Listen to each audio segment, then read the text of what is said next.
ہیں کہ اگر اورینٹلزم جیسے جھنجھنوں میں الجھا کر نہ رکھا گیا تو ہندوستان کو ستاروں سے آگے نئے جہانوں کی جانب قدم بڑھانے سے کوئی روک نہیں سکتا۔ تاریخ بتاتی ہے کہ مغربی سامراج کی جانب سے ڈیوائڈ اینڈ رول کے تحت دھرم، علاقہ، زبان اور قومیت کے نام پر سینکڑوں سال سے ہندوستان کے خلاف سازشیں ہوتی رہی ہیں اور آج بھی ہو رہی ہیں۔ تاریخی اعتبار سے 1757 میں نواب شجاع الدولہ کو شکست دے کر بنگال پر قبضہ کرنے کے بعد سے ہی برطانوی حکومت نے اپنی نوآبادیاتی یا کولونیل ڈپلومیسی کے تحت ہندوستان کے خلاف سرگرمیاں تیز کر دی تھی، اور 1857 میں بہادر شاہ ظفر کی قیادت میں ہندوستان کی پہلی جنگ آزادی گرچہ ناکام ہو گئی تھی، حالانکہ اس ناکامی کے اسباب پر آر.سی. مجومدار نے اپنی کتاب ایک غیر منظم بغاوت میں تفصیل سے روشنی ڈالی تھی۔ اس کی ایک اہم وجہ یہ تھی کہ ہندوستان متحد نہیں تھا۔ ہندوستانیوں کے بعض طبقے، راجے رجواڑے اپنے وطن کی آزادی کی اس جنگ میں اپنے بھائیوں کے بجائے انگریزوں کا ساتھ دے رہے تھے۔ انگریزوں کی غلامی سے آزادی کی یہ جنگ ناکام تو ہو گئی، لیکن انگریزوں نے یہ سمجھ لیا تھا کہ اب زیادہ دنوں تک ہندوستانیوں کو غلام بنا کر نہیں رکھا جا سکتا۔ چنانچہ اس عرصے میں مشرق کے دوسرے ممالک کی طرح ہندوستان کو بھی ذہنی طور پر غلام بنائے رکھنے کے لیے نوآبادیاتی حکمت عملی کولونیل ڈپلومیسی کے تحت اورینٹلزم کے نام پر ہندوستان اور ہندوستانیوں کی تاریخ و تہذیب، رہن سہن، رسوم و رواج اور شعر و ادب تک کو پسماندہ اور گرا پڑا ثابت کرنے کی کوششیں شروع کر دی گئیں۔ ایک نفسیاتی سچائی یہ ہے کہ مغلوب اور شکست خوردہ قوم ہمیشہ غالب اور فاتح قوم کی تقلید کرتی ہے۔ چنانچہ 1857 کے بعد اردو ادب میں مشرق کی کئی کلاسیکی نثری اور شعری اصناف کو پس پوش ڈال کر مغربی اصناف کو اپنانے کے بارے میں سبھی جانتے ہیں۔ یعنی جس طرح سے داستانوں کا زوال ہوا اور قصیدے کا زوال ہوا، مثنوی کا زوال ہوا، اور اسی طرح سے جو نئی اصناف اپنائی گئی، فکشن میں افسانہ، ناول اور آزاد نظمیں اور مرہ نظمیں اور دوسری اصناف۔ ہمارے شاعروں نے ملکہ وکٹوریہ اور دیگر برطانوی آقاؤں کی شان میں جو قصیدے پڑھے ہیں وہ بھی ہماری تاریخ کا حصہ ہے۔ عبد الماجد دریابادی نے اس دور میں مغرب پرستی کی صورتحال کا تجزیہ کمال دانشورانہ بصیرت مندی کے ساتھ کیا ہے۔ دلچسپ بات یہ ہے کہ زبان و ادب اور شعریات کے حوالے سے خود مغربی دانشوروں نے مشرقی زبانوں سنسکرت اور عربی افکار و خیالات سے خوب استفادہ کیا ہے۔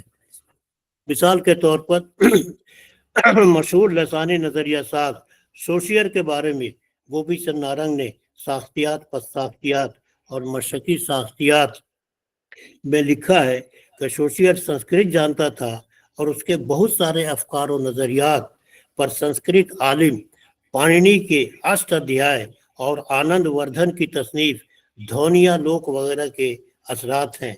لیکن یہ تو جملہ مترجہ تھا اور اس پر الگ سے گفتگو ہو سکتی ہے۔ اصل قصہ یہ ہے کہ 20ویں صدی میں بھی مغربی نوآبادکار کولونیلائزرز نے افریقی اور ایشیائی نوآبادیوں جن میں مصر، عراق، سعودی عرب اور دیگر چھوٹے مشرقی ممالک کے ساتھ ساتھ ہندوستان اور پاکستان بھی شامل تھے، ان کے خلاف بھی سازشوں کا سلسلہ کم نہیں کیا بلکہ تیز سے تیز تر کر دیا۔ مغربی طاقتوں کی پشت پناہی میں نئی سرمایہ داریت، نیو کیپٹلزم نے مشرقی ممالک کی معیشت ہی نہیں، سماج، سیاست، ثقافت اور علوم و فنون کو بھی ان کی اصل مشرقی جڑوں سے کاٹنے میں کوئی کسر نہ چھوڑی۔ یہ بات قابل ذکر ہے کہ مغربی اثرات کے تحت ہی اردو شعر و ادب یعنی نظم و نثر میں تقریباً تمام کلاسیکی اصناف کو زوال اور نئی مغربی اصناف کا آغاز و ارتقاء ہوا۔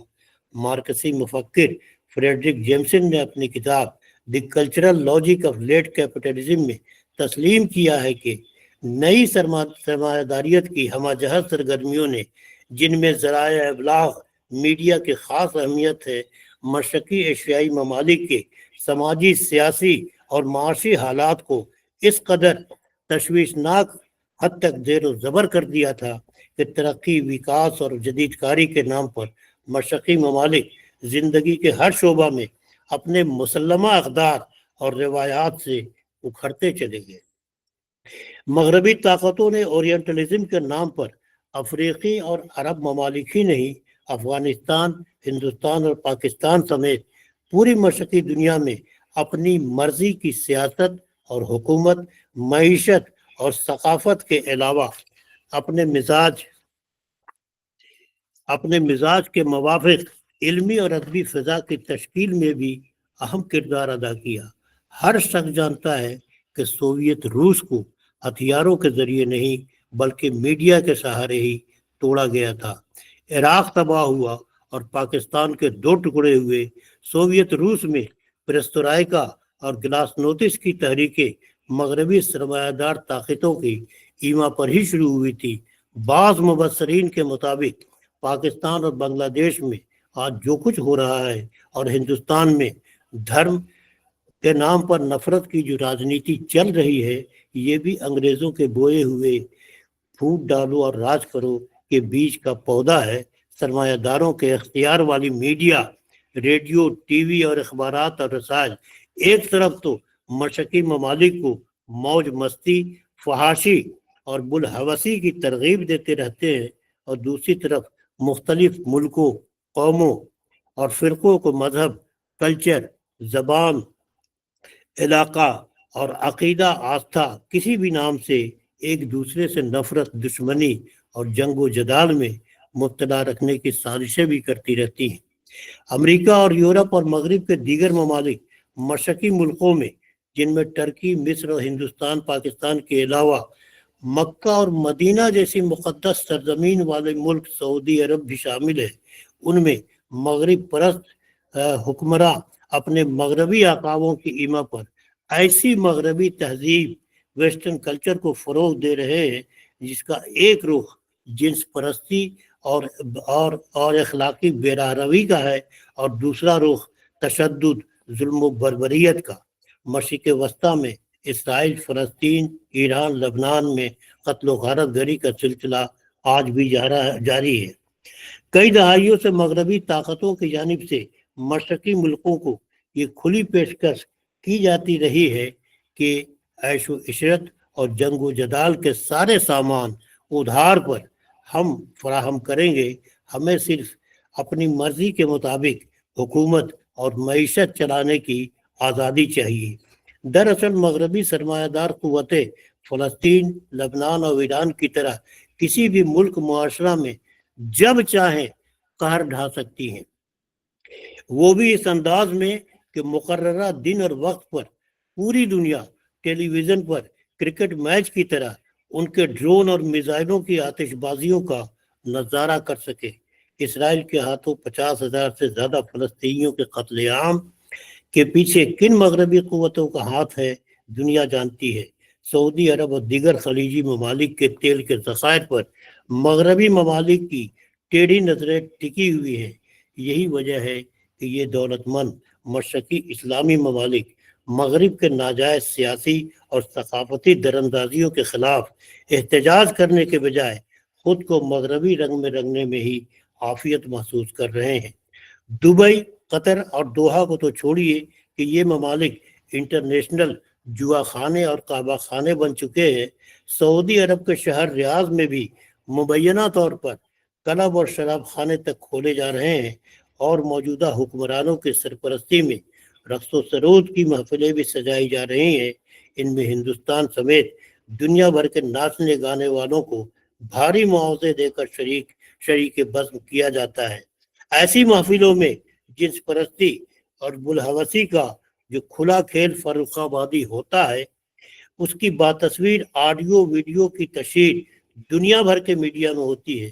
خود ہندوستان اور پاکستان جیسے خدا پرست معاشروں میں بھی میرا جسم میری مرضی اور شادی کے بغیر لیو ان ریلیشن اور جنسی جرائم گینگ ریپ کے بڑھتے ہوئے واقعات کے حوالے سے سیکس کلچر تو پھیل ہی چکا ہے، ساتھ ہی سیاست، دھرم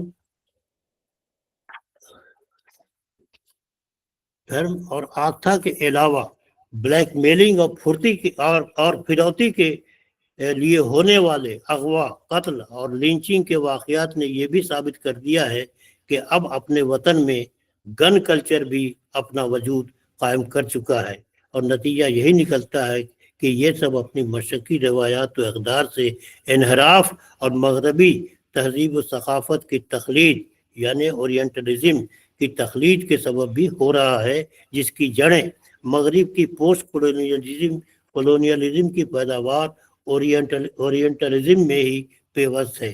مشرقی سوچ اور فکر، روایات اور اقدار پر چوطرفہ حملوں کو سر سید نے 1857 کے آس پاس ہی بھانپ لیا تھا۔ سر سید مشرق خصوصاً اسلامی تاریخ کے ستوت و جبروت اور اقدار و آداب کے صنادید کا ہمہ جہر شعور رکھنے والے ایک غیر معمولی ویژنری رہنما، عالم، ادیب اور دانشور تھے۔ پروفیسر شافی قدوانی نے اس موضوع پر اپنی کتابوں سوانح سر سید اور انگریزی کتاب sir Syed Ahmad Khan reason, religion and nation میں قیمتی اضافی معلومات فراہم کی ہیں، اور اس بنا پر کہہ سکتے ہیں کہ سر سید کی تحریک اور تصانیف ایک اعتبار سے برطانوی کولونیلزم کے سیلاب کو تعمیری موڑ دینے کی انتہائی مدبرانہ کوششیں تھیں، جن کی برکتوں سے ہم آج بھی فیضیاب ہو رہے ہیں۔ بعد میں علامہ اقبال نے بڑی حد تک سر سید کی فکری بنیادوں پر ہی اپنی مشرق پسندی کی عمارت کھڑی کی۔ پیام مشرق اس کی ایک مثال ہے، لیکن علامہ اقبال کو شاعر مشرق یوں ہی نہیں کہا جاتا۔ ان کی تمام تحریریں مشرق کی دانشوری کی اہم ترین مثالیں ہیں۔ اقبال نے 1905 سے 1908 تک یورپ میں قیام سے واپسی پر 1930 تک کے عرصے میں مغربی تہذیب و تمدن، سیاست اور مشرق کے تئیں مغرب کی نو آبادیاتی حکمت عملی کو مفکرانہ انداز میں دلائل کے ساتھ بے نقاب کیا ہے۔ اس ضمن میں مختلف اقتباسات بھی پیش کیے جا سکتے ہیں اور اشعار بھی نقل کیے جا سکتے ہیں، لیکن یہاں ایک دو شعر سننے پر ہی اکتفا کرنا ہوگا۔ اقبال کہتے ہیں، کبھی جانتے اس شعر کو ہر شخص جانتا ہے کہ دیار مغرب کے رہنے والوں، خدا کی بستی دکان نہیں ہے، کھرا جسے تم سمجھ رہے ہو وہ اب ذرے کم عیار ہوگا۔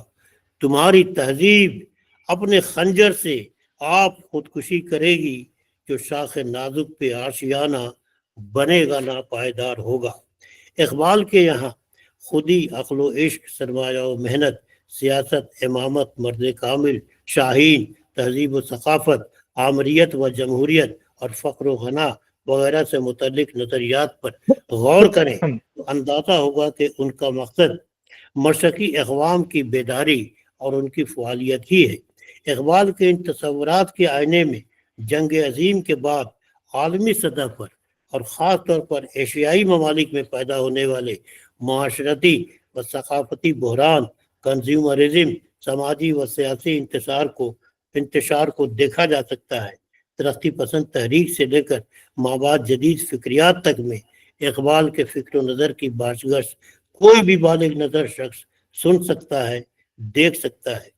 اقبال کی شاعری، مضامین، پیام مشرق جیسی تصنیف اور خطبات کا عام روش اور روایتی طریقہ خیرت سے ہٹ کر تجزیہ کیا جائے اور الفاظ و اصطلاحات، استعاروں اور علامتوں کے معنی مفہوم کے دوسرے پن کو ادرنس کی جستجو کرتے ہوئے اقبال کا نئے سرے سے مطالعہ کیا جائے تو اندازہ ہوگا کہ شوشیر کے نظریہ لسان، فوکو کے نظریہ جنس، ڈیریڈا کے رد تشکیل، رولا بارتھ کے پس ساختیات، لیوی اسٹراس کے بشریات، ہوسریل کی مظہریت، جولیا کرسٹیوا کے علم زبان اور نفسیات، اور رومن جیکبسن، وکٹر شکلوسکی کی حیات پسندی وغیرہ کے نظریات کے حوالے سے اقبال کے یہاں چشم کشا فکری اور تخلیقی رویے ملتے ہیں، لیکن اس طرح کہ آج کی زبان میں انہیں اقبال کی تھیوری بھی کہہ سکتے ہیں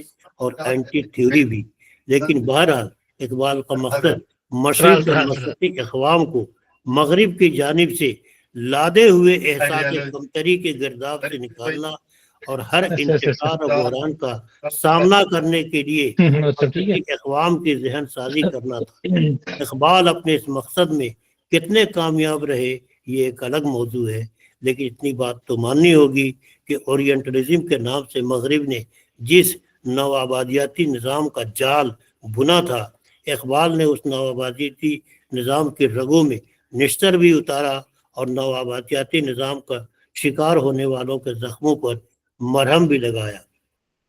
اس ضمن میں مختلف اشعار علامہ اقبال کے یہاں سے نقل کیے جا سکتے ہیں، لیکن اقبال کے بعد اور بھی کئی شعراء ہیں جنہوں نے مشرق کی عظمت کے ترانے گائے۔ سب کا ذکر دشوار ہے، لیکن ان میں اکبر الہ آبادی نے اپنے مخصوص اسلوب میں بڑی لطافت کے ساتھ مغرب اور مغربیت کا تیا پانچا کیا اور مشرقی ہندوستانی روایات اور اقدار کی طرفداری کی۔ اس کی تفصیل میں نہ جاتے ہوئے اکبر الہ آبادی کی غزل کے چند اشعار پر ہی اکتفا کیا جائے۔ اکبر الہ آبادی اپنے بیٹے سے مخاطب ہوتے ہوئے کہتے ہیں کہ عشرتی گھر کی محبت کا مزہ بھول گئے، عشرتی گھر کی محبت کا مزہ بھول گئے، کھا کے لندن کی ہوا عہد وفا بھول گئے، پہنچے ہوٹل میں تو پھر عید کی پرواہ نہ رہی، کیک کو چک کے سوئیوں کا مزہ بھول گئے، بھولے ماں باپ کو اغیار کے چرنوں میں وہاں سایہ کفر پڑا نور خدا بھول گئے، موم کی پتلیوں پر ایسی طبیعت پگھلی چمن ہند کی پریوں کی ادا بھول گئے، بخل ہے اہل وطن سے جو وفا میں تم کو، کیا بزرگوں کی وہ سب جود و عطا بھول گئے، نخل مغرب کی ترنگ آئی تمہارے دل میں، نخل مغرب کی ترنگ آئی تمہارے دل میں، اور یہ نکتہ کہ میری اصل ہے کیا بھول گئے۔ 1947 میں ہندوستان آزاد بھی ہوا اور اس کے دو ٹکڑے بھی ہوئے۔ تقسیم ملک کے لیے مسٹر محمد علی جناح اور دوسرے کون کون سے لوگ ذمہ دار تھے یہ سبھی جانتے ہیں، لیکن مہاتما گاندھی اور مولانا ابوالکلام آزاد کی شدید مخالفت کے باوجود ہندوستان کا بٹوارا ہو ہی گیا۔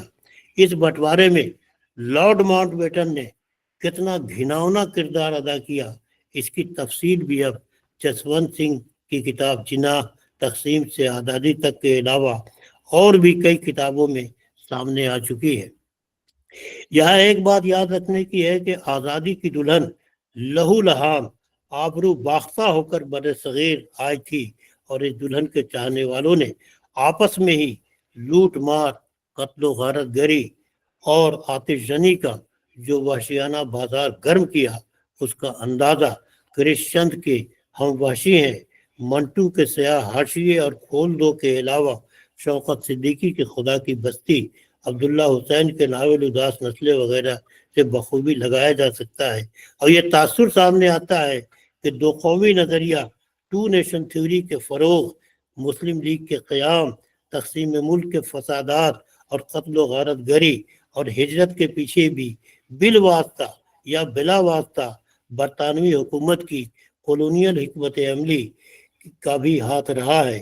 اس سلسلے میں مشرقی ممالک اور ہندوستان پاکستان کے مورخین اور دانشوروں مثلاً بپن چندرا، رام چندر گوہا، سبت حسن، ہومی بھابھا اور ششی تھرور وغیرہ کی تحریریں دیکھی جا سکتی ہیں۔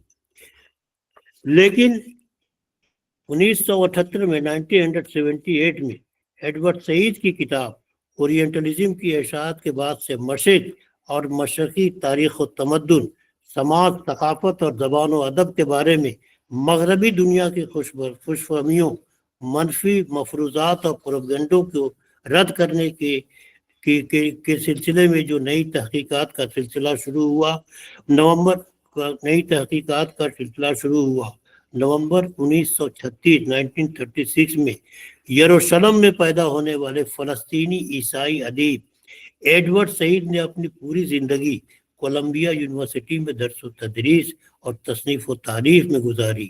تقریباً 1 درجن کتابوں کے مصنف ایڈورڈ سعید عمر کے آخری حصے میں 12 سال تک کینسر جیسے موذی مرض میں مبتلا رہنے کے بعد آخرکار 25 ستمبر 2003 کو 67 سال کی عمر میں انتقال کر گئے۔ ایڈورڈ سعید کی کتاب اورینٹلزم کا اردو ترجمہ محمد عباس نے شرق شناسی کے نام سے کیا ہے، اور جسے مختصرہ قومی زبان اسلام آباد پاکستان نے 2005 میں شائع کر دیا ہے۔ پروفیسر فتح محمد ملک نے اس کتاب کا تعارف کرواتے ہوئے لکھا ہے کہ اس کتاب کا موضوع نوآبادیاتی نظام اور مابعد جدید نوآبادیاتی نظام ہے۔ اس کتاب نے فکری اور علمی حلقوں میں تہلکہ سا مچا دیا تھا۔ ایسا نہیں تھا کہ یہ کتاب اس موضوع پر پہلی کتاب تھی، یا یہ کہ ایڈورڈ سعید اس نظام کے پہلے نقاد تھے۔ بات یہ تھی کہ ایڈورڈ سعید نے کمال مہارت سے مغرب کے چہرے سے یوں نقاب سرکایا تھا جیسے کہ پیاز کی پرتیں ایک کے بعد ایک کر کے اتاری جاتی ہے۔ اس نقاب کشائی نے بہت سے دھندلے مناظر کو واضح کر دیا تھا۔ ایڈورڈ سعید نے ایک ماہر سرجن کی طرح نوآبادیاتی نظام کے رگوں میں نشتر اتارے تھے، جس کے نتیجے میں کہیں تو نوآبادیاتی نظام کا شکار ہونے والوں کے زخموں پر مرہم لگا، اور کہیں نوآبادیاتی نظام کی بنیادیں رکھنے اور اس کی وسعت عطا کرنے والوں کے ناسور پھوٹ بہے۔ انسائکلوپیڈیا بریٹانیکا میں اس کتاب کو 20ویں صدی کی شاہکار تصنیف قرار دیتے ہوئے لکھا گیا ہے کہ in Orientalism Edward Said Western scholarship of the Orient, specifically of the Arab Islamic world, though he was an Arab Christian, and argued that early scholarship by Westerners in that region was biased and projected a false and stereotyped vision of otherness on the Islamic world that facilitated and supported Western colonial policy. Edward Said کی یہ کتاب اورینٹلزم اس بات کا اعلان کرتی ہے کہ نہ صرف مشرق کے ماضی کی بازیافت ضروری ہے، بلکہ کولونیل آئیڈیولوجی کو بھی توڑنا ضروری ہے، جس نے مشرق کے ماضی کی مسخ شدہ تصویر پیش کی ہے۔ ایڈورڈ سعید کی کتاب مغربی مرکزیت کی نفی کرتی ہے، کیونکہ اس اورینٹلزم کے تصور میں مغرب کو اعلیٰ اور مشرق کو ادنا دکھایا گیا ہے۔ مغربی دانشوروں مثلاً آرتھر بیمز، ویل فور اور کرومر وغیرہ نے مغربی ممالک کے لیے ہم وی کا صیغہ استعمال کیا ہے، اور مشرق کے لیے وہ یا دے اور غیر ادر کے صیغے استعمال کیے گئے ہیں۔ ایڈورڈ سعید نے اس ضمن میں غیریت اور غیریت پسندی، ادرنس اور ادرنگ جیسی اصطلاحات کی مدد سے مغرب اور مشرق کے فرق اور امتیازات کی نشاندہی تو کی ہی ہے، لیکن ایڈورڈ سعید مغرب کو مشرق کے تئیں متعصبانہ روش ترک کرنے کا مشورہ بھی دیتا ہے، کیونکہ ہم اور وہ کی یہ دوئی کا تصور پورے عالم انسانیت کے لیے ہلاکت خیز ثابت ہو رہا ہے۔ اور اگر غور کریں تو اندازہ ہوگا کہ علامہ اقبال بھی اپنے فارسی اردو کلام اور انگریزی تحریروں میں مغرب کے مشرق مخالف سوچ و فکر کی مذمت کے باوجود تمام بنی نوع انسان کے مفاد کے پیش نظر مقامی اور عالمی ہر سطح پر ہر طرح کی غیریت یا دوئی ادرنس کے خاتمہ اور اتحاد کی خاطر یہ بھی کہتے ہیں کہ غیریت کے پردے ایک بار پھر اٹھا دیں، بچھڑوں کو پھر ملا دیں، نقشے دوئی مٹا دیں۔ ایڈورڈ سعید نے اپنی کتاب میں زبان و ادب کے حوالے سے بھی مغرب کے متعصبانہ رویے سے بحث کی ہے۔ اس ضمن میں ایڈورڈ سعید نے اول تو پیرس، آکسفورڈ، بولونیا، اوگنان اور سلاونکا کی یونیورسٹیوں میں عربی، یونانی، عبرانی اور سریانی زبانوں کے شعبے قائم کیے جانے کا ذکر کیا ہے، اور پھر یہ لکھا ہے کہ اورینٹلزم کا ایک پہلو مشرقی زبان و ادب کا مطالعہ و محاسبہ بھی تھا۔ اس سلسلے میں ایڈورڈ سعید نے لیکن ان ادبی تحریروں میں مشرق کے تئیں جو ہے ہتک آمیز رویے اپنائے گئے ہیں، ان کی طرف بھی ایڈورڈ سعید نے اشارہ کرتے ہوئے لکھا ہے کہ ان دو انور سعید نے 2 ڈراموں کا ذکر کیا ہے. ایک کا نام اہل ایران دی پرسین تھا اور دوسرے کا نام بکائے. ان ڈراموں میں یہ دکھانے کی کوشش کی گئی ہے کہ ایشیا دشمن ہے اور یورپ فاتح ہے. ان کے بارے میں ایڈور سعید نے لکھا ہے کہ ان دونوں ڈراموں میں مغرب اور مشرق کے درمیان ایک لکیر کھینچی گئی ہے. یورپ یعنی مغرب کو طاقتور اور صاف ستھرا اور صاف و شفاف دکھایا گیا ہے، جبکہ ایشیا یعنی مشرق کو مغلوب اور دھندلا گندا بتایا گیا ہے. اور ایسا کرنے کو مغربی ممالک اپنا حق سمجھتے ہیں. یورپ کا یہ کام بطور کٹ پتلی نچانے والے کے نہیں بلکہ کٹ پتلی بنانے والے کے جیسا ہے. مغرب کٹ پتلی تماشے کا یہ کھیل مشرق میں عرصہ دراز سے کھیلتا چلا آ رہا ہے. غالب نے کسی اور سیاق میں کہا تھا، بازی چہت فال ہے، دنیا میرے آگے، ہوتا ہے شب و روز تماشا میرے آگے. اور یہاں افتخار عارف کا یہ شعر بھی آج کے ماحول کے حوالے سے یاد آ رہا ہے کہ روز ایک تازہ تماشا نئے عنوان کے ساتھ، رزق برحق ہے، یہ خدمت نہیں ہوگی ہم سے. اور مغرب کے طفیل مشرق میں ہندو پاک میں ہر روز ایک نیا ڈرامہ جنم لیتا ہے، جس کے نتیجے میں مغرب ہر لمحہ طاقتور اور مشرق ہر روز ہر سطح پر کمزور ہوتا جا رہا ہے. ایڈور سعید نے اپنی کتاب اورینٹلزم میں کہا ہے کہ مغرب سب سے بڑا چیلنج دین اسلام کو سمجھتا ہے. اسی لیے صلیبی جنگوں کی تاریخ اور احوال کی بنیاد پر مغربی طاقتوں کی جانب سے مشرق اور خصوصاً مسلم ممالک کو مغرب کے مجبور و معذور بنائے رکھنے کے لیے منصوبہ بند طور پر تاریخ، تہذیب اور علم و ادب کے ہر شعبے میں جھوٹ اور مفروضات کی بنیاد پر مشرق اور اسلام کے بارے میں طرح طرح کے پروپیگنڈے کیے جاتے ہیں اور ہتھ کنڈے استعمال کیے جا رہے ہیں. خاص طور پر 1973 کی عرب اسرائیل جنگ کے بعد عرب کی یہودی دشمنی کو بڑھا چڑھا کر پیش کیا گیا. میڈیا کے ذریعے عربوں اور اسلام کے خلاف زہرآلود مواد کی تشہیر کی گئی، کارٹون بنائے گئے اور عربوں کے تیل کے ذخائر کو ان کے اخلاقی زوال کا سبب بتایا گیا.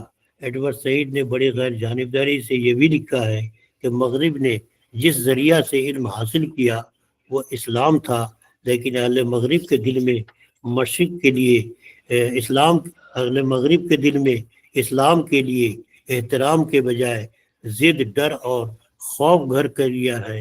اور یورپ کے لیے اسلام ایک مستقل ٹراما کی حیثیت رکھتا ہے. اسی لیے آج بھی مغربی سامراج اسلام اور مشرق کے مسلم ممالک کے بارے میں غلط اور گمراہ کن تصویر کشی کر رہا ہے.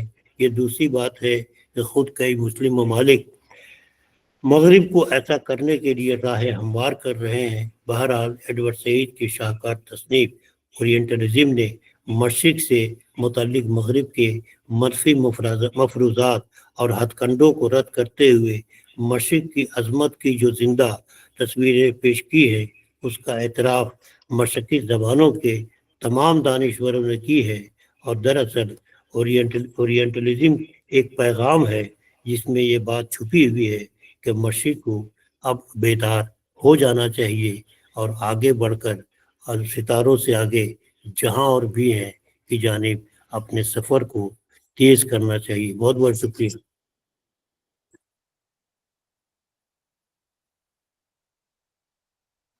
Thank you sir. فاروق صاحب.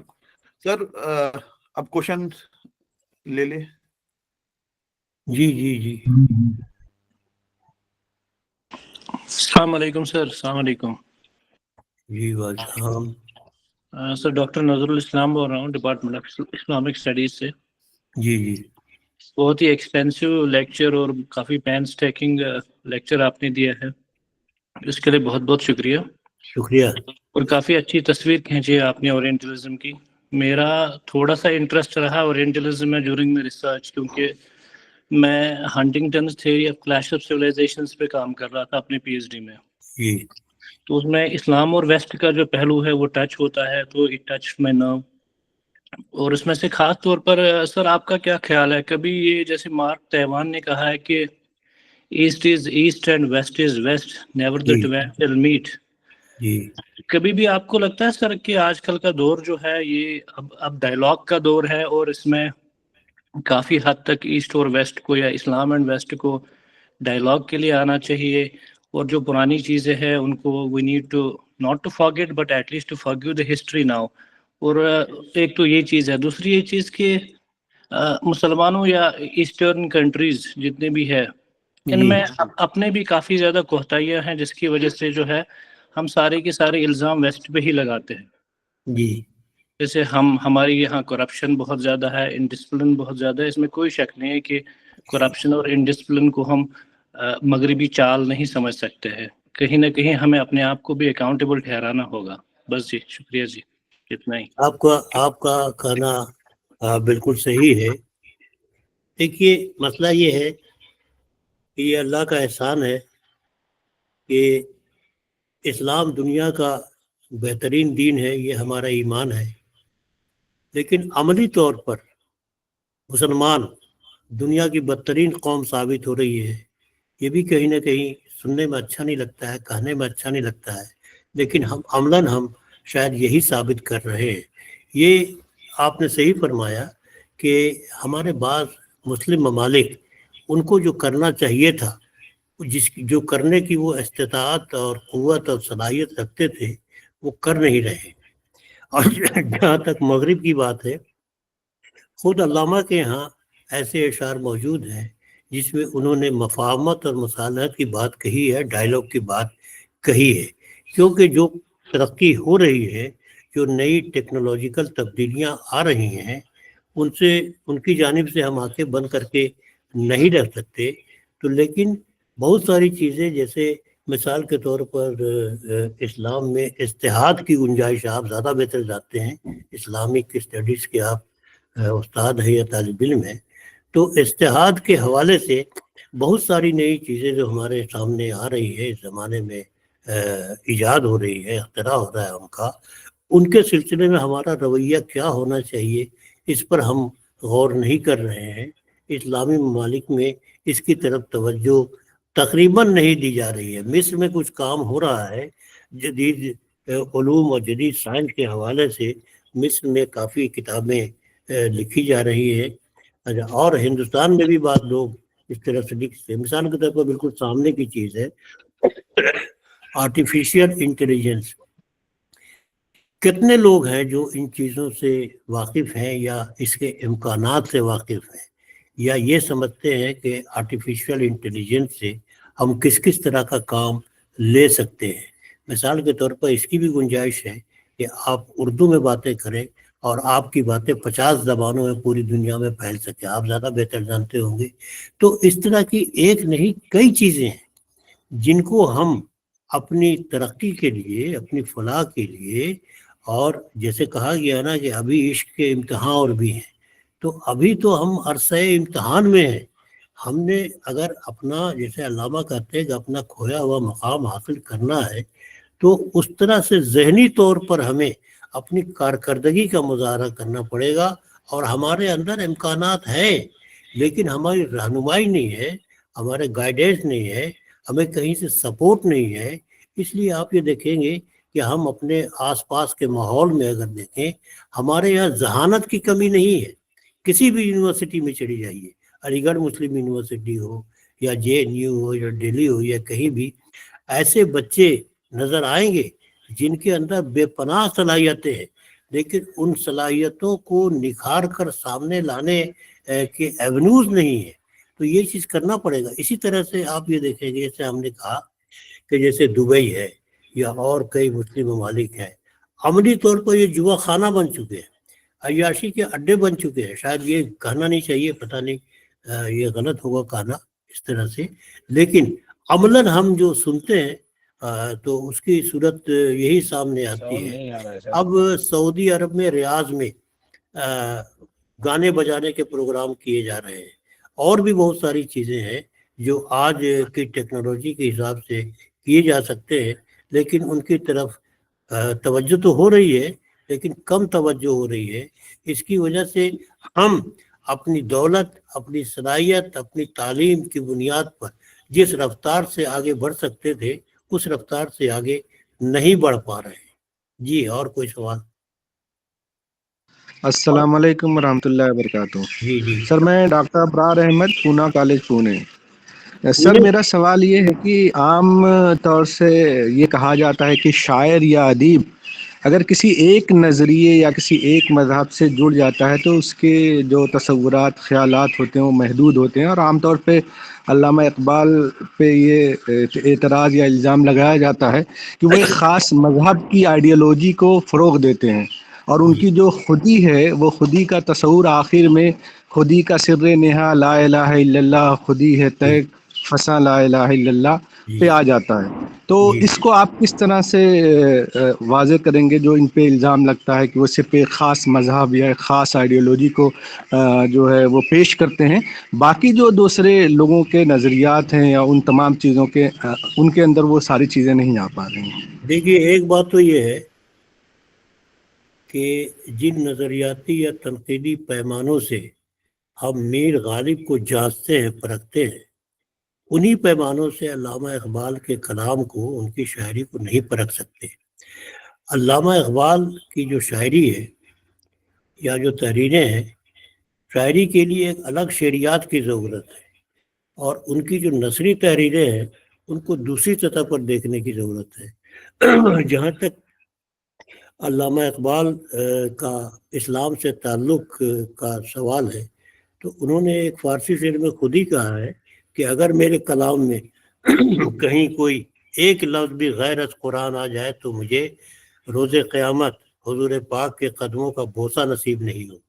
اچھا، اس میں دوسری بات یہ ہے کہ اگر ہم وسیع پیمانے پر دیکھیں تو جیسے ایک مغربی دانشور ہوئے ہرمن ہیس، انہوں نے یہ کہا کہ اقبال کے 3 موضوعات ہیں: ہندوستان، مغرب اور اسلام. یہ 3 موضوعات ہیں. تو ان کا جو سارا کلام ہے، چاہے وہ شاعری میں ہو یا نثر میں ہو، وہ انہی 3 موضوعات کے ارد گرد گھومتا ہے. اب یہ آپ یہ دیکھیں کہ بہرحال ان کو اپنے مسلمان ہونے پر ہمیشہ فخر رہا، یعنی ان کو جو ہم شاعر اسلام کہتے ہیں یا حکیم الامت کہتے ہیں تو وہ ڈیزرو کرتے ہیں. اب دوسری بات یہ ہے کہ صرف ایسا نہیں کہ صرف اسلامی تعلیمات یا اسلامی تاریخ کو ہی علامہ اقبال نے دہرایا ہے نا، بلکہ آپ مغربی تہذیب یا مغرب کی ترقی کے جو اسباب ہیں ان پر بھی علامہ اقبال نے روشنی ڈالی ہے. مثال کے طور پر ایک تو وہ یہ کہتے ہیں کہ وہ معزز سے زمانے میں مسلمان ہو کر ہم ہوئے خار محض تارک قرآن ہو کر، یعنی ہم نے کلام پاک کو اپنی بنیاد نہیں بنایا اپنی زندگی کے لیے، روزمرہ کی زندگی کے لیے، اور یہی وجہ ہے کہ ہم ذلیل و خوار ہو رہے ہیں. اسی طرح سے ان کے جو افکار ہیں، اب یہ بہت پرانی بات ہو گئی، ان کا جو فکر و فلسفہ ہے اس کا موازنہ ہیگل سے اور نیچے سے اور کانٹ سے کیا جاتا ہے. ہزاروں کتابیں لکھی جا چکی ہیں، لیکن ابھی ہم نے ذکر کیا کہ ہمارے سامنے جدید دور کے 20ویں صدی کے اور 21ویں صدی کی تیسری دہائی تک کے بہت سارے جو عالم ہوئے ہیں، جیسے سوشیر کا نام جانتے ہیں لوگ، اور وہاں سے لے کر کے جولیا کرسٹیوا تک، یا اور پھر روسی حیات پسندوں کا ذکر ہوتا ہے، اور پھر پس ساختیات ڈریڈا اور رولا بارتھ، ان کے نظریات کا ذکر ہوتا ہے. آپ کو حیرت ہوگی کہ علامہ اقبال کے کلام کو اثر نو آپ پڑھیے تو حیرت ہوتی ہے کہ ان کے جو نظریات ہیں ان سب کے کہیں نہ کہیں سے کچھ نہ کچھ عناصر علامہ اقبال کی شاعری میں ملتے ہیں. کہ ہم نے اقبال کو ٹھیک سے پڑھا بھی نہیں ہے، اور اب تو المیہ یہ ہے کہ ہمارا جو اسٹف آ رہا ہے، جو ہمارے طلباء طالبات اور یہ آ رہے ہیں یہاں تک کہ نئے اساتذہ، علامہ اقبال کو سمجھنا تو دور کی بات، علامہ اقبال کے اشعار کو پڑھ نہیں سکتے صحیح طور پر. یہ ہماری سب سے بڑی بدنصیبی ہے. میں اکثر و بیشتر لوگوں کی بات کر رہا ہوں، اور بعض اساتذہ کو ہم نے دیکھا ہے کہ اشعار غلط پڑھتے ہیں، غلطی ہو جاتی ہے، لیکن عام طور پر یہ چیز عام ہو گیا پورے ہندوستان میں. ہم یہ دیکھ رہے ہیں، چاہے وہ جموں کشمیر ہو یا دکن ہو یا مہاراشٹر ہو، کہیں بھی یہ بڑی تیزی کے ساتھ زبان، اس کے بھی کچھ سماجی اسباب ہے، سیاسی اسباب ہے. ہم سے ہماری زبان چھین لی گئی ہے. ہم جو زبان بولتے ہیں، اپنی اپنی مادری زبانوں کی اہمیت اپنی جگہ پر ہے، لیکن لنگوا فرینکا کے طور پر جو اردو ہم استعمال کرتے ہیں وہ اردو رہی ہی نہیں. اب وہ عجیب و غریب زبان ہو گئی ہے جس کو کوئی نام آپ نہیں دے سکتے ہیں. نہ ہندی کر سکتے ہیں، نہ ہندوستانی کر سکتے ہیں، نہ کرخنداری کر سکتے ہیں، نہ اور کچھ کر سکتے ہیں. یعنی ایک عجیب و غریب زبان ہے. تو اس اعتبار سے ہم یہ دیکھیں گے کہ ہماری جو آج کی نسل ہے وہ گونگی ہو گئی ہے، جس کی اپنی کوئی زبان نہیں ہے نا. تو یہ چیزیں ہیں. اب رہ گئی علامہ اقبال کی نظریاتی وابستگی کی طرف، تو علامہ اقبال واضح طور پر بار بار اپنے مسلمان ہونے کا اعلان کرتے ہیں، اور اکثر و بیشتر کلام ایسا ہے جس کو اگر غور سے کرے، ان کی مانوی تہوں کو ادھیڑیے، تو آپ کو لگے گا کہ ہر شعر کہیں نہ کہیں سے کلام پاک کے کسی تعلیم، کسی حدیث یا اسلامی تاریخ کے کسی موضوع سے اس کا تعلق پیدا ہوتا ہے نا. نگاہ مرد مومن سے بدل جاتی ہے تقدیریں. اب اس کا واقعہ ہے رسول اللہ صلی اللہ علیہ وسلم کو اس کے خلاف رسول اللہ کو نقصان پہنچانے کے لیے ایک گروپ آ رہا تھا کافروں کا. رسول اللہ نے ایک نظر کیا، وہ سب کے سب مسلمان. یہ تفصیل اس کی اس طرح کی ہے. تو یہ چیزیں علامہ اقبال کے یہاں ہیں، اور اس میں کوئی برائی نہیں ہے. اگر ہم علامہ اقبال کو حکیم الامت کہیں تو اس میں کوئی برائی نہیں ہے، لیکن جو فکری پہلو ہے، جو سیکولرزم کے جو عناصر ہیں، ان کو بھی نظر انداز نہیں کر سکتے ہیں. کیا بات ہے، وہ آسمانی سفر کرتے ہیں تو اسلامی علماء اور پیر رومی کے ساتھ ساتھ کرشن کا ذکر کرتے ہیں، اور دوسرے غیر مسلم جو اہم شخصیات ہیں ان کا ذکر کرتے ہیں. تو اصل میں علامہ اقبال کو بڑے نئے طریقے سے سمجھنے کی ضرورت ہے. یعنی کوئی شخص ہندو ہے تو اس میں کوئی غلط نہیں ہے، مسلمان ہے اس میں کوئی غلط نہیں ہے نا. غلطی وہاں پر ہو جاتی ہے جب ہم تعصب کا مظاہرہ کرتے ہیں، اور علامہ اقبال نے کہیں بھی تعصب کا مظاہرہ نہیں کیا ہے، بلکہ ہمیشہ سیکولرزم اور اتحاد کی بات کی ہے. لیکن اس کو بڑے گہرائی سے دیکھنے کی ضرورت ہے. عام سی بات ہے، گرو نانک پر نظم، مریادہ پرشوتم شری رام پر جو نظم ہے، یا بھرتری ہیری ہے، یا اور چیزیں ہیں، تو ان کی بھی تو اہمیت ہے، ان کو بھی تو دیکھنے کی ضرورت ہے. تو صرف اور محض کچھ دانشوروں نے علامہ اقبال پر یہ جو الزام لگایا ہے کہ ان کے یہاں تعصب ہے، فراق گورکھپوری نے الزام لگایا یا اور دوسرے لوگوں نے لگایا. لیکن وہی دوسری طرف ایک اقبال کے نقاد ہوئے ہیں یا دانشور جسٹس سنہا، انہوں نے طرفداری کی ہے کہ ان کے یہاں کوئی ایسی بات نہیں ہے. جگن ناتھ آزاد نے بہت کچھ لکھا ہے، بلکہ جگن ناتھ آزاد تو وہ شخصیت ہے کہ جنہوں نے 1947 کے بعد جب ہندوستان میں اقبال کا نام لینا جرم سمجھا جاتا تھا، جگن ناتھ آزاد نے علامہ اقبال کو زندہ رکھا اور مستقل ان کو لکھتے رہے. پر اس طرح کی کئی باتیں ہیں. اور کوئی سوال ہے تو ہم بھول گیا، اور کیا پوچھا تھا آپ نے؟ سر السلام علیکم. میرا نام ڈاکٹر منتظر قائمی ہے. جی. میرا ایک آپ کہاں سے تعلق ہے جناب آپ کا؟ میں لکھنؤ میں ہوں اس وقت سر. اچھا اچھا. فتح الدین علی احمد گورنمنٹ پی جی کالج. جی جی جی. ہاں، تو میرا ایک سوال ہے سر. ہم زیادہ تر مطلب جب اورینٹلزم کی بات کرتے ہیں اور پھر اس کے بعد مغرب کی طرف دیکھتے ہیں ہم لوگ، تو زیادہ تر جیسے آپ کے بھی لیکچر میں ایک خاص حصہ، جیسے ہم لوگ زیادہ تر یہ کرتے ہیں اپنے آپ کو ہی جو ہے وہ لان تان کرتے ہیں اور ماتون کر لیتے ہیں اپنے آپ کو کہ مسلمان ایسا ہے، مسلمان ویسا ہے. وہ اپنے آپ کو جو ہے اپلفٹ نہیں کرنا چاہتا، نئے فکر اور نئے نظریے سے اپنے آپ کو ہم آہنگ نہیں کرنا چاہتا. لیکن سر سوال یہ ہے کہ ہم مطلب اگر ہم اور بھی جن قوموں کے ساتھ ہم ہندوستان میں رہتے ہیں اگر ان کے بھی حالات کو دیکھیں، ان کے فکری اور فنی اور جو ہے ان کے وہ سماجی اور معاشی جو ہے وہ ان کے جو ہے بیک گراؤنڈ کو دیکھیں تو کم و بیش مطلب ایسا نہیں ہے کہ صرف مسلمان ہی اسی جو ہے پیری فیری میں رہتا ہے. مجھے جی تو یہ لگتا ہے کہ سارے لوگ اسی طرح کی پیری فیری میں رہتے ہیں اور ہم لوگ زبردستی جو ہے جیسے کوئی واقعہ کوئی حادثہ ہو جاتا ہے تو اس کے رد عمل کے طور پہ ارے مسلمان ایسے ہیں، مطلب ان کے اوپر خدا کا عذاب ہے اور ایسا ہے ویسا ہے، یہ سب ہم لوگ جو ہے کہہ کر کے اپنے آپ کو مزید جو ہے وہ اور بھی جو ہے بس یہی کہہ کر کے اپنا فریضہ ہم لوگ انجام دے لیتے ہیں.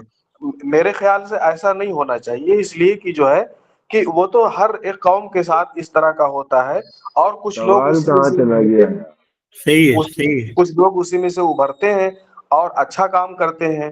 تو اب اس طریقے سے جو ہے وہ بار بار ایک اپنے آپ کو جو ہی مطلب ہمارے جو رہنما ہیں یا جو ہمارے جو آئیڈیولوگس ہیں وہ خصوصاً میں دیکھتا ہوں اخبارات میں یا تمام جو اپنے مضامین لکھتے ہیں بس وہ ایک ہی بات کی طرف زیادہ مائل رہتے ہیں کہ جو ہے وہ یہ خدا کا عذاب ہے اور یہ ہماری جو ہے وہ اعمال صحیح نہیں ہے. تو میں اس بھائی بات کو یہ سوال متفق کہاں نہیں ہوں. کہاں سے سوال جی کہاں جی گیا؟ نہیں نہیں ٹھیک ہے، اپنے جذبات ہیں، سوالات کبھی جذبات کی شکل میں بھی آتے ہیں، اچھی باتیں کر نہیں رہے نہیں، ہیں. میں مطلب یہ ہے جو آپ نے یہ میں کہا سمجھ کہ گیا. آپ کے مطلب جو ہے لیکچر کا بھی ایک حصہ مطلب وہی ہے کہ مسلمانوں کو معدوم ٹھہرا دو، وہ یہ کر رہے ہیں ایسا ہے وہ تو ہر قوم میں ایسا ہوتا ہے، ایسا تھوڑی خالی ہم ہی جو ہے وہ اس چیز میں انوالو ہیں. نہیں آپ کا کہنا صحیح ہے، لیکن یہاں مسلمانوں سے مخاطب ضرور ہوا گیا ہے، لیکن یہ کہ اس کا ہرگز یہ مطلب نہیں ہے کہ مسلمان ہی صرف مخاطب ہے. سر سید نے بھی مسلمانوں کو مخاطب کیا ہے، لیکن مقصد سے مسلمانوں کی فلاح و ترقی نہیں تھی، ہے نا. وہ تو تمام ہندوستانیوں کا چاہتے تھے. اصل میں یہ ہے کہ 1857 کے بعد سے ہی ہم لوگ کچھ غلط قسم کے رہنماؤں کے چکر میں پڑ گئے اور ہم لوگوں نے جینا نہیں سیکھا. اب یہ دیکھیے کہ یہ میں یہ مانتا ہوں کہ یہ بہت بڑی بدقسمتی رہی ہے کہ ملک کے دو حصے ہو گئے اور مذہب کے نام پر دو حصے ہو گئے. اور آج جو حالت ہے پاکستان کی، جس کو اسلامی جمہوریہ پاکستان کہا جاتا ہے، وہ دنیا کے بدترین ملکوں میں سے ایک ہے. یہ کہنا شاید بہت سے لوگوں کو یہ بات اچھی نہیں لگے گی، لیکن ہندوستان آج بھی حالانکہ بہت کچھ ہو رہا ہے، بہت دھرم کے نام پر، آستھا کے نام پر، عقیدہ کے نام پر بہت کچھ ہو رہا ہے، لیکن آج بھی ہندوستان کا مسلمان بہترین مسلمان ہے. دوسری بات یہ کہ ہم لوگوں نے جینے کا سلیقہ نہیں سیکھا ہے. ہم لوگ ہندوستان میں جو لوگ رہ گئے مسلمان، یہاں سے جتنے بڑے عمرہ امیر و کبیر لوگ تھے، زمیندار تھے، جاگیردار تھے، وہ تو چلے گئے پاکستان. یہاں جو رہ گئے وہ لوور مڈل کلاس کے لوگ رہ گئے یا لوور کلاس کے لوگ رہ گئے یہاں. تو ہم ان کے ساتھ جی رہے ہیں، لیکن ابھی تک ہم نے جینے کا طریقہ نہیں سیکھا ہے. ہمارے لیے یعنی ہندوستانی مسلمانوں کے لیے ایک تو یہ کہ بائی چوائس ہم یہاں رہے، بائی چانس نہیں رہے. تو ہم جینے کا نیا سلیقہ سیکھیں. ہم لاکھ کوشش کرنے ہمارے ساتھ جو جینے والے دوسری قوموں کے لوگ ہیں ان سے مل جل کے رہنے میں ہی ہماری عافیت ہے. اب یہ کہ کچھ لوگ ادھر بھی کٹروادی ہے اور ہماری طرف بھی کٹروادی ہے. ہر معاملے میں ہر جگہ اپنے آپ کو الگ تھلگ رکھنا نہ ان کے لیے بہتر ہے نہ ہمارے لیے بہتر ہے. یہ ہمارا مقدر ہے کہ ہم اس ملک میں مل جل کر کے ہندوؤں کے ساتھ، عیسائیوں کے ساتھ، سکھوں کے ساتھ سب لوگ مل جل کر کے رہیں. اور یہ آپ کا کہنا صحیح ہے کہ جو مسائل ہیں اس مسلمانوں کے ہی نہیں ہیں، سب کے ہیں. بے روزگاری کا مسئلہ سب کے لیے ہے، مہنگائی کا مسئلہ سب کے لیے ہے، جو مظالم ہوتے ہیں، جنسی جرائم، سماجی جرائم، چوری ڈکیتی، یہ سب کے مسائل ہیں. اب یہ کہ کچھ لوگ ذاتی مفاد کے لیے کچھ انتہا پسندی سے کام لیتے ہیں، وہ بھی غلط ہے. بعض کمزوریاں ہیں، بعض خامیاں ہیں. ہر برسر اقتدار جماعت میں کچھ اپنے مفاد کے مطابق کام کرنے کی ایک کوشش ہوتی ہے، تو ہوتی رہتی ہے یہ، لیکن کنونس بھی کیا جا سکتا ہے نا. بہت سارے معاملات مسلمان ایسے ہیں کہ جن پر پارلیمنٹ میں اور اسمبلیوں میں غیر مسلموں نے اتنی ایسی اچھی باتیں کہی ہیں جو مسلمانوں نے نہیں کہی ہیں، لیکن بہرحال کچھ مسائل ہمارے مخصوص ہیں جن پر توجہ دینے کی ضرورت ہے. ٹھیک ہے جی. السلام علیکم سر. السلام علیکم. السلام علیکم سر السلام علیکم. آپ نے سر بالکل صحیح کہا کہ جیسا کہ علامہ اقبال کا کہنا ہے کہ وہ معزز تھے زمانے میں مسلمان ہو کر اور تم خار ہوئے تاریخ قرآن ہو کر. تو سر ہم یہ اس کو ہمیشہ شروع سے دیکھ رہے ہیں، جیسے ہمارے بڑے مسلم اسکالر ہوئے تو انہوں نے ہمیں راہ دکھلائی. جیسے کہ سر سید نے کہا کہ یہ جو قرآن ہے، قرآن خدا کا ورڈ ہے، خدا کا یہ کلمہ ہے، اور یہ جو کائنات ہے خدا کا فعل ہے، تو قول اور فعل میں تضاد نہیں ہوگا. لیکن آج بھی ہم دنیا کی تقسیم میں لگے ہوئے ہیں اور علم کو دو خانے میں بانٹے ہوئے ہیں. اسی طریقے سے اجتہاد کی بات آئی تو علامہ اقبال نے ریکنسٹرکشن آف اسلام پیش کیا، اور اس میں ان کا یہی کہنا تھا کہ اجتہاد ہمیں اثر نو سے ہمیں کرنا چاہیے. اس نئے دور میں ہم 1000 سال پرانے فقہی ہمارے مواد پہ ہم آگے دنیا میں نہیں بڑھ سکتے ہیں. تیسری بات یہ کہ سر جو جیسا کہ یہ پارٹیشن کی بات آئی تو اس وقت بھی بڑے اسکالر تھے مولانا ابوالکلام آزاد، جو وہ تنہا وہ مسلمانوں کو یہ گائیڈ کر رہے تھے، اور پوری پیشین گوئی انہوں نے کر دی تھی کہ آنے والے زمانے میں کیا ہوگا. مذہب کے نام پر اگر کوئی ملک بنتا ہے تو وہ پائیدار نہیں ہو سکتا. تو سر یہ آپ کا کہنا بالکل صحیح ہے کہ اورینٹلزم نے تو وی اور دے کا کنسپٹ پیش کیا، ہم کو انفیریئر اور خود کو سپیریئر پیش کیا، لیکن کہیں نہ کہیں ہم اپنے آپ کو نہیں سنبھال پائے، اور ہماری جو اسکرپچرس ہے اور جو ہمارے اسکالر ہے ان کی باتوں پہ ہم پورے طور سے عمل پیرا نہیں. آج دنیا انٹرفیتھ کی بات کر رہی ہے، انٹرفیتھ ڈائیلاگ کی، لیکن جب ہم آپس میں دیکھتے ہیں تو اس سے زیادہ ضرورت ہمیں ہوتی ہے انٹرافیتھ ڈائیلاگ کی. ہمارے آپسی اختلافات بہت زیادہ ہیں. اور اسی طریقے سے سر ہمیں یہ جیسے ہم دیکھتے ہیں کہ ہمارے انڈیا میں انگریز تو چلے گئے، لیکن انہوں نے اسکول کا، اپنے ایجوکیشن کا ایسا نظام بنا رکھا ہے، مشنری اسکول ہے، وہاں ہم اپنے بچوں کو پڑھانے کے لیے ہم پریشان رہتے ہیں. لیکن ہمارے یہاں ہزاروں اسکول، ہزاروں مدارس ہے، لیکن اس لیول پہ ہم ابھی تک علم کا نظام بھی ہم نہیں قائم کر پائے. تو سر شکریہ بہت بہت آپ کا. اور اگر آپ ہم اس پر کچھ کہنا چاہیں کہ ہم کیسے ایک علم، کسی قوم کی یہ جو ناکامی ہوتی ہے تو علم و اخلاق میں اس کے کمی ہو جانے کی وجہ سے، تو ہم ایک ایسا علمی نظام کیسے بنا پائے جس سے ہمیں یونیفارمٹی ہمارے اندر ہے. شکریہ سر. دیکھیے ہمارے مذہب میں سب سے زیادہ جو زور دیا گیا ہے وہ تعلیم پر دیا گیا ہے. ہمارے رسول صلی اللہ علیہ وسلم کا خواب کہیے یا مشن کہیے، جو بھی کہیے، وہ یہی تھا کہ لوگ پڑھیں، تعلیم حاصل کرو. لیکن سب سے زیادہ جہالت اگر ہے تو ہم ہی لوگوں میں ہے. علم کا مطلب یہ نہیں کہ صرف کلام پاک پڑھیں، وہ تو بنیاد ہے، جزو ایمان ہے، لیکن علم کا مطلب دنیاوی علم بھی ہے. یہ جو ذکر آتا ہے کہ علم حاصل کرو چاہے چین کیوں نہ جانا پڑے، تو اس زمانے میں بھی، یعنی پہلی صدی ہجری میں بھی، چین جو ہے علمی اعتبار سے کافی ترقی یافتہ تھا اور مختلف علوم وہاں رائج تھے. اسی لیے آپ یہ دیکھیں گے، آپ نے نصاب کی بات کہی یا سلیبس کی بات کی، کس طرح کی تعلیم حاصل کرے. اسلامی تاریخ میں ایک نہیں کئی سائنٹسٹ ایسے ہوئے، جیسے عمر خیام ہے یا اور کچھ. ایک سائنٹسٹ کا نام یاد نہیں آ رہا ہے، انہوں نے ایک مصنوعی چاند بنایا تھا جو ایک کنویں سے نکلتا تھا، اسی میں غروب بھی ہوتا تھا.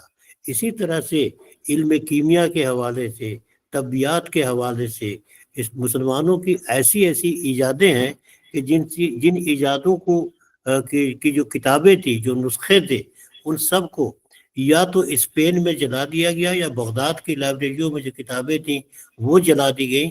لیکن سب استفادہ کر رہے ہیں. بلکہ کئی پاکستان سے کتاب بھی شائع ہوئی ہے جس میں یہ کہا گیا ہے کہ علم کیمیا اور علم طبیعیات یعنی فزکس، اس پر کون سی نئی چیزیں ہیں، نئی جو تھیوریز ہیں، وہ مسلمانوں کی ایجاد ہے. تو وہ جب کر سکتے تھے تو آج تو دنیا بہت آگے جا چکی ہے.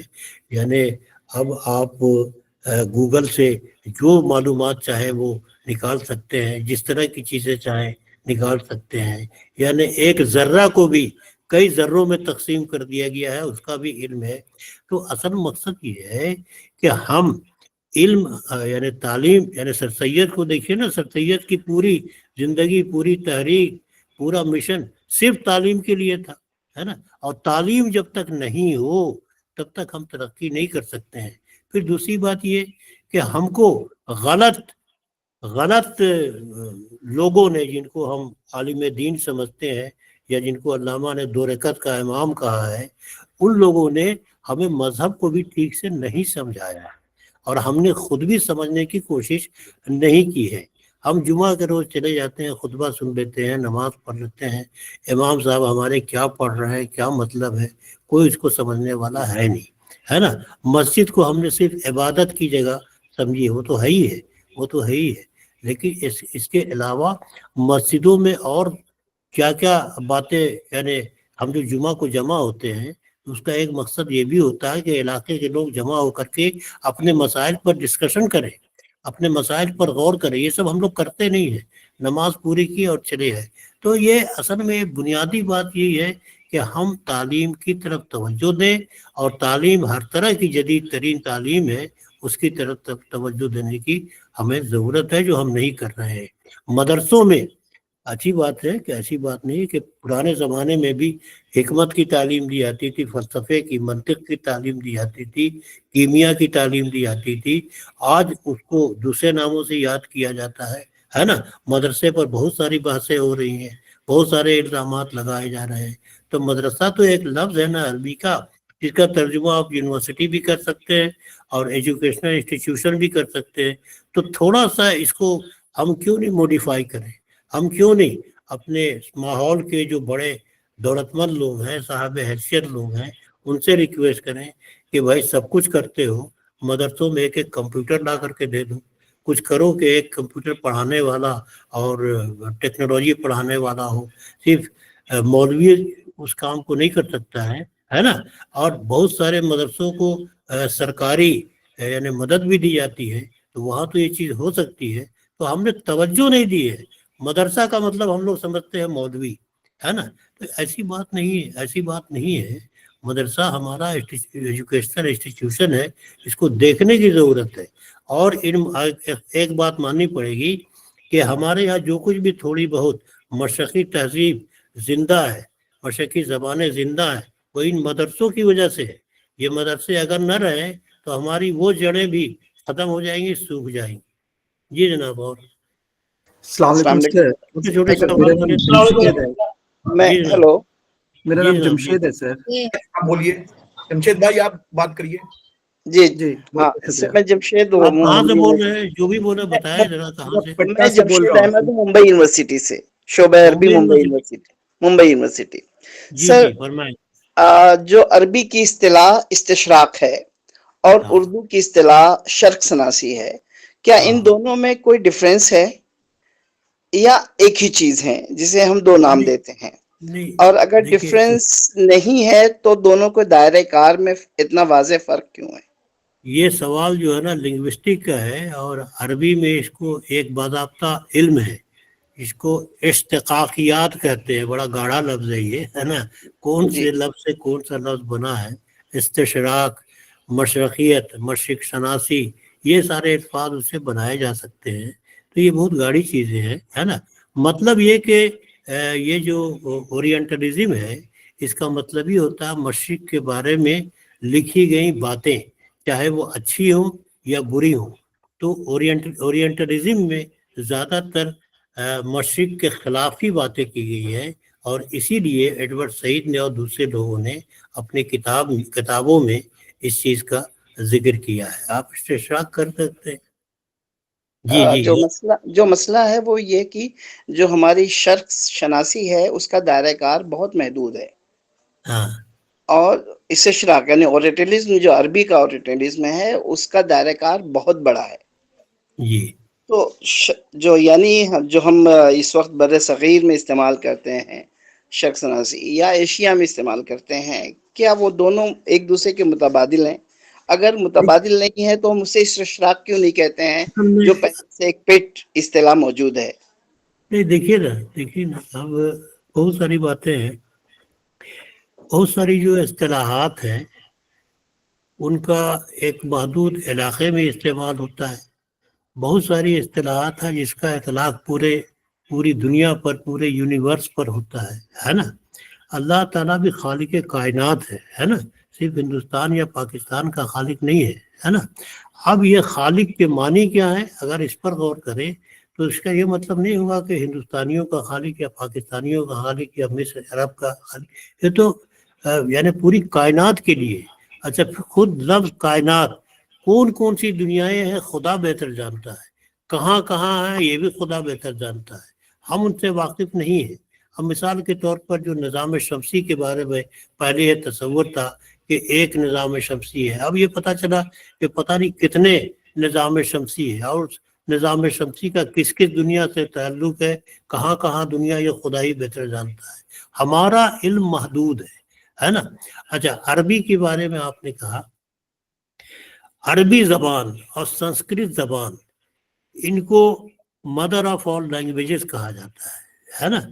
عربی زبان کا ایک لفظ جتنے معنی دے سکتا ہے اردو کا کوئی لفظ وہ نہیں دے سکتا ہے نا۔ اب مثال کے طور پر عرب میں جو پہاڑیاں ہیں ان کے بارے میں آپ اگر عربی کے ہیں تو آپ ہم سے زیادہ بہتر جانتے ہوں گے، تو پہاڑی سلسلوں کے بارے میں کئی جگہ آتا ہے کہ یہاں اونٹوں کے قافلے چل رہے ہیں۔ مقصد یہ نہیں کہنا تھا کہ اونٹوں کے قافلے چل رہے ہیں، بلکہ اونٹ کی جو جسامت ہے، شکل و صورت ہے، اس شکل و صورت کے اعتبار سے جو پہاڑیاں تھیں ان کے بارے میں کہا گیا تھا، یعنی تشبیہ و استعارہ سے کام لیتے ہوئے اس طرح کی باتیں کہی گئی ہیں۔ اسی طرح کلام پاک میں بہت یعنی کلام پاک تو مجمل ہے نا، یعنی اجمالی طور پر بہت ساری باتیں کہی گئی ہیں، معنی اور اس کی تفسیر اور تشریح کی جاتی ہے، معنی مطلب نکالا جاتا ہے نا۔ تو عربی کے بارے میں میں نہیں کہہ سکتا، اور چونکہ یہ مسئلہ مذہب سے بھی جڑا ہوا ہے اور مذہب بہت ہی نازک چیز ہے، تو مجھ جیسے کم علم کے لیے ممکن نہیں ہے کہ میں مذہب میں دخل اندازی کروں۔ مذہب کے بارے میں وہی بات کر سکتا ہے جو مذہبیات سے اچھی واقفیت رکھتا ہے نا۔ جہاں تک عربی زبان کا سوال ہے تو اب شاعری کے حوالے سے جسے دیکھیں یا بہت دوسرے علوم کے حوالے سے بہترین تعریفیں جو ملتی ہیں، ڈیفینیشن، وہ عربی زبان میں ملتی ہے۔ مثال کے طور پر قدامہ بن جعفر نے شاعری کی تعریف کی ہے نا کہ ہر وہ منظوم کلام جو بامقصد ہو اور شعوری طور پر لکھی گئی ہو وہ شاعری ہے نا۔ مقصد یہ ہے کہ کلام پاک چونکہ اللہ کا کلام ہے، انسانی کوشش نہیں ہے، اس لیے شرط لگائی گئی ہے کہ جو کوشش جو یعنی بالقصد لکھی گئی ہے نا، یعنی کلام پاک کی جتنی بھی آیتیں بالقصد لکھی تو نہیں گئی ہیں، اتاری گئی ہیں، اتری۔ تو اس طرح کی بہت ساری نزاکتیں ہیں جس کی وضاحت عربی زبان میں عربی کتابوں میں کی گئی ہیں۔ اب عمر خیام کی جو کتابیں ہیں ستارہ شناسی علم نجوم کے حوالے سے، ان کو دیکھ لیجیے۔ اب ان چیزوں پر ہم جاتے نہیں ہیں زیادہ ہے نا، ان چیزوں کو اب وہ ہمارا تعلیمی نظام نہیں ہے، ہم مجبور ہیں اس تعلیمی نظام کو فالو کرنے کے لیے جو حکومت بناتی ہے یا جو ہمارے یہاں رائج ہے۔ ہم الگ سے تعلیمی نظام اگر بنانا چاہیں تو پتہ نہیں اس کی اجازت ہوگی یا نہیں، لیکن ایسے کالجز اور یونیورسٹیاں اور اسکول بھی ہیں جہاں مذہبی تعلیم کے ساتھ ساتھ جدید ترین سائنسی تعلیمات بھی دی جا رہی ہیں، اور اس میں ہونا چاہیے ایسا۔ جی بہتر ہے۔ السلام علیکم۔ شکریہ سر، السلام علیکم شکریہ سر، قدوس جاوید صاحب۔ جی میں ڈاکٹر حسن رضا مظفر پور۔ جی فرمائیں حسن رضا صاحب، السلام علیکم۔ وعلیکم السلام۔ 10 سالوں کے بعد آپ نظر نواز ہو رہے ہیں۔ جی شکریہ۔ 2014 میں ساہتیہ اکیڈمی میں 3 روز آپ کے ساتھ میں نے گزارے تھے۔ جی ابھی بڑی باتیں ہو رہی تھی، مجھے ایک شعر یاد آ رہا ہے، قرآن پاک اسیر زماں نہیں لوگو، ہاں قرآن پاک اسیر زماں نہیں لوگو، زمانہ بدلے تو تفسیر بھی نہیں لاؤ۔ جی